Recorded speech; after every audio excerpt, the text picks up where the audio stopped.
पड़ोसी देश नेपाल से छोड़ा गया पानी देश में दो बड़े राज्यों में यूपी और बिहार में हाहाकार मचा रहा है। दोनों राज्यों के कई जिले बाढ़ के पानी में डूब गए। यूपी में तराई के इलाके और बिहार का चंपारण इलाका इस वक्त पानी में डूबा हुआ है। बिहार के बेतिया में नदियां उफान पर हैं। यूपी में पीलीभीत में शारदा नदी का तांडव गांवों को डुबो रहा है। घरों में पानी भर चुका है, सड़कों पर भी पानी भरा हुआ है। शारदा नदी में आई बाढ़ से कलीनगर में 9 लोगों को रेस्क्यू किया गया। प्रशासन अब लोगों को सुरक्षित जगहों पर ले जा रहा है। ये दो तस्वीरें आप देख रहे हैं बिहार के बेतिया की और उत्तर प्रदेश के पीलीभीत की, जहां पानी की वजह से हाहाकार मचा हुआ है। लोगों के घर, मकान, खेत सब पानी में डूबे हुए हैं। सुरक्षित इलाकों की तलाश में लोग यहाँ वहाँ जा रहे हैं।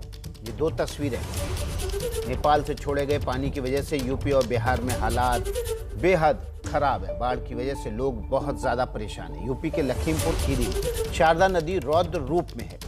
निचले इलाकों में पानी घुस चुका है। उत्तराखंड में लगातार हो रही तेज बारिश के बाद से शारदा नदी में पानी का स्तर खतरे के निशान से ऊपर आ गया है, जिससे तराई इलाकों में अब बाढ़ का खतरा बढ़ गया है।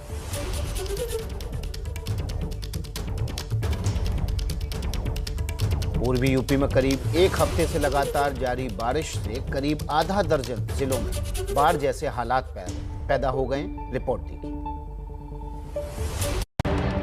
मानसून की दस्तक के साथ यूपी के कई इलाकों में उफान मारती नदियों ने निचले इलाके में रह रहे लोगों की मुसीबत बढ़ा दी है।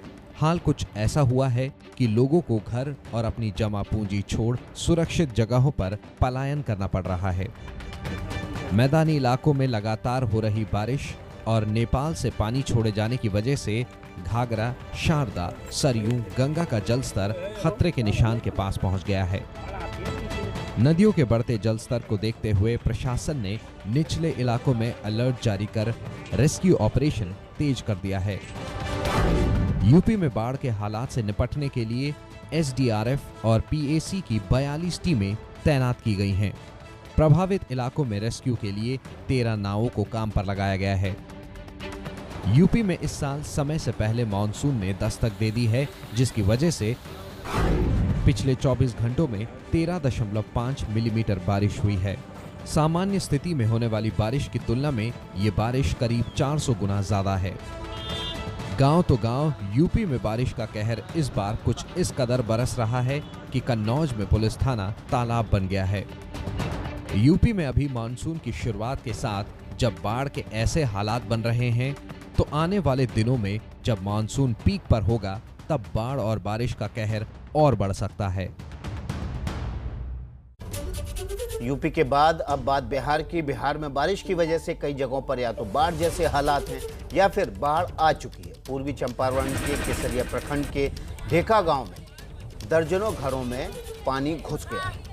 लोगों में बाढ़ को लेकर दहशत है। ज्यादातर चीजें पानी में डूबी दिख रही हैं। नाव के सहारे गांव के लोग आते जाते दिखाई दे रहे हैं। लोगों ने प्रशासन पर अनदेखी का आरोप भी लगाया है।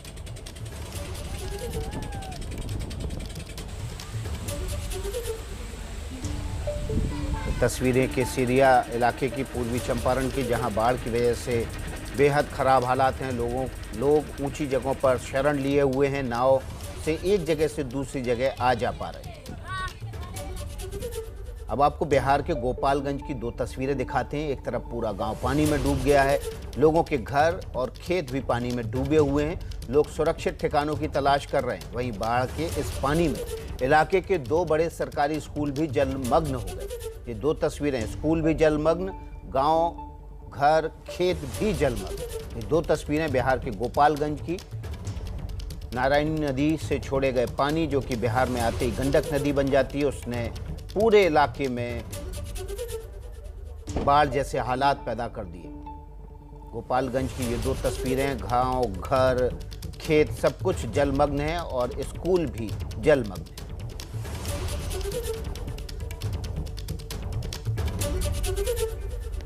बिहार में लगातार हो रही बारिश से हालात खराब होते जा रहे हैं। गंडक नदी बारिश की वजह से उफान पर है। पश्चिमी चंपारण, बेतिया और गोपालगंज जैसे जिले बारिश की वजह से ज़्यादा प्रभावित हुए हैं। नेपाल से छोड़े गए पानी और लगातार हो रही बारिश की वजह से इन इलाकों के सैकड़ों गांव बाढ़ के पानी में डूब गए।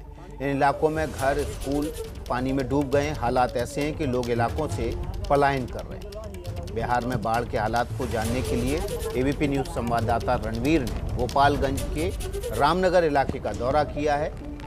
इन इलाकों में जाने के लिए भी रणवीर को नाव का ही सहारा लेना पड़ा। रणवीर की रिपोर्ट देखिए। गोपालगंज में मौजूद हूं और ये जगह है देवापुर। जिस बांध पर मैं खड़ा हूं, ये बांध पिछले साल यानी साल 2020 में 2 जगह से कटा था। जिस बांध पर मैं हूं, जो आप देख रहे हैं, ये रिंग बांध है, यानी कि सबसे फ्रंट में है। और ये सामने जो नदी दिखाई दे रही है, ये गंडक का पानी यहाँ से निकलकर डुमरिया तक जाता है। यहाँ इस बांध के ठीक पीछे दूसरा बांध है, जिसको हम मेन बांध कहते हैं। वो थोड़ा हाइट में भी बड़ा है और ज़्यादा मजबूत है, वो सामने की तरफ है। ये दोनों बांध साल 2020 में कट गए और इसकी वजह से जो आगे के गांव हैं, उन सारे गांव में पानी आ गया। उसके बाद सरकार ने यहाँ पर इन बांधों की मरम्मत कराने और इनको मजबूत बनाने का काम शुरू किया। और यही वजह है कि इस बांध में कुछ लोहे के बोल्डर्स भी लगाने का फैसला हुआ। बिल्कुल सामने ये जो लोहे के बोल्डर्स आप देख रहे हैं, ये लगाने का फैसला सरकार ने किया। मैं जहाँ खड़ा हूँ, ये देखिए कि ये मिट्टी पूरी दलदली सी है और इसकी वजह ये है कि ये काम लेट से शुरू हुआ और यहाँ अभी भी निर्माण चल रहा है। अब ज़रा दूसरी तरफ की तस्वीर देखिए। चूँकि गंडक का पानी आता है, तो गंडक के पानी को जो फ्लो होता है, उसको रोकने के लिए सबसे पहले पेड़ों की डाल लगाई गई है। उसके बाद यहाँ पर बोरे लगाए गए और बोरों के नीचे एक पॉलीथीन लगाई गई, ताकि जो पानी है, उस पानी से मिट्टी का कटान रोका जा सके। दूसरी तरफ यहाँ लोहे के जो बोल्डर्स लगे हैं, इन बोल्डर्स के ठीक पीछे जो मेन बांध है, वो देखिए अभी भी वहाँ एक पुल बनाने का काम चल रहा है। यानी कि मानसून थोड़ा जल्दी आ गया और जल्दी मानसून आने का नतीजा ये है कि अभी भी निर्माण चल रहा है और गंडक अपने उफान पर है। ऐसे में इस इलाके को सरकार अगर बचाने की कोशिश भी करेगी, तो भी शायद नहीं बचा पाएगी। जो पुल है 2020 में टूटा था, अभी ये कब से बनना शुरू? वही फरवरी का लास्ट मार्च की शुरुआत से ये काम ठीक से शुरू होगा। तो देखिए, काम हो रहा है, अच्छा काम हो रहा है, लेकिन लेट से हो रहा है। ऐसे में हम अपील करते हैं कि सरकार पूरे साल इस बाढ़ को लेकर के ध्यान दे, ताकि हर साल आने वाली जो बाढ़ है, उस बाढ़ को रोका जा सके। जब करोड़ों खर्च ही करने हैं, तो करोड़ों खर्च समय पर करें, ताकि ये काम मजबूत हो और मजबूत काम आने वाले दिनों में इस लोगों को इस इलाके में थोड़ी राहत प्रदान कर सके। अपने सहयोगी अवधेश रंजन और कैमरा पर्सन प्रेम सिंह के साथ रणवीर, एबीपी न्यूज़, गोपालगंज, बिहार। देर से शुरू किए गए काम की वजह से किसी को कोई फायदा नहीं मिलता। बाढ़ वैसा ही हालात पैदा कर देती है जो बांध बनाने से पहले भी होते। बिहार के कुछ जिलों की और बात कर लेते हैं, जहां नेपाल से छोड़े गए बारिश के पानी की वजह से दिक्कत है। वहीं राजधानी पटना में नाले की साफ सफाई नहीं होने की वजह से लोगों को दिक्कत का सामना करना पड़ रहा है। पटना के राजीव नगर थाने में बारिश के बाद पानी जमा हो गया।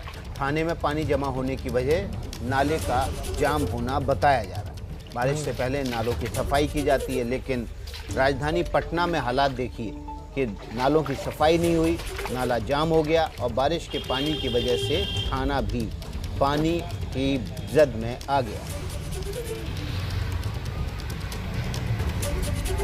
तो पटना का ये तैरता हुआ थाना, नाले जाम की वजह से पानी की निकासी नहीं हो पा रही, जिसकी वजह से थाने में पानी जमा हो गया।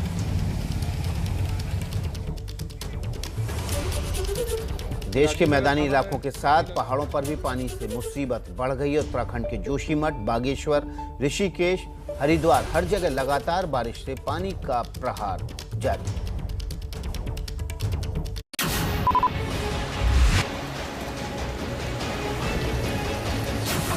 उत्तराखंड के बागेश्वर में 3 दिन से लगातार हो रही बारिश से नदियों में उफान है और तेज धार में बहते पानी का ये शोर लोगों को डरा रहा है। न जाने कब ये पानी रिहायशी इलाके को अपनी आगोश में ले ले। बागेश्वर में सरयू, गोमती नदियां तेज बारिश के चलते खतरा बन चुकी हैं। आपदा प्रबंधन विभाग इन पर नजर बनाए हुए है। बारिश के चलते न सिर्फ बाढ़ का खौफ है, बल्कि लगातार बारिश से कई घरों की दीवारों में दरार आ गई है। एक हाईवे और गांवों के बीच 22 सड़कों पर बुलडोजर गिरने से रास्ता बंद हो चुका है। प्रशासन जेसीबी मशीनों की मदद से बुलडोजर हटा रहा है। बागेश्वर के बाद जोशीमठ की ये एक्सक्लूसिव तस्वीरें देखिए। तस्वीर बद्रीनाथ नेशनल हाईवे की है, जहां हाथी पहाड़ के पास अलकनंदा नदी अपने रौद्र रूप में दिख रही है। खतरे के निशान के बिल्कुल करीब है। उफनाई अलकनंदा में कटाव की वजह से कई मीटर तक सड़कें धंस गई हैं और 1 किलोमीटर की सड़क खतरे की जद में है। कई जगह मलबे में गाड़ियां फंस रही हैं, कई सड़कों पर पत्थर गिर रहे हैं। बरसात में यहां सफर करना खतरे से खाली नहीं है। हरिद्वार में भी पिछले 48 घंटे से लगातार मूसलाधार बारिश के चलते गंगा में उफान आ गया है। गंगा का जलस्तर बढ़ने से खानपुर ब्लॉक में तटबंध टूट गया, जिससे अचानक कई गांवों में पानी भर गया और अपने खेतों की रखवाली कर रहे कई किसान पानी के बीच फंस गए। इसके बाद मुसीबत में फंसे इन लोगों के लिए एनडीआरएफ की टीम मसीहा बनकर आई। एनडीआरएफ ने बाणगंगा और गंगा के बीच टापू पर खेती करने वाले करीब 30 किसानों का रेस्क्यू किया।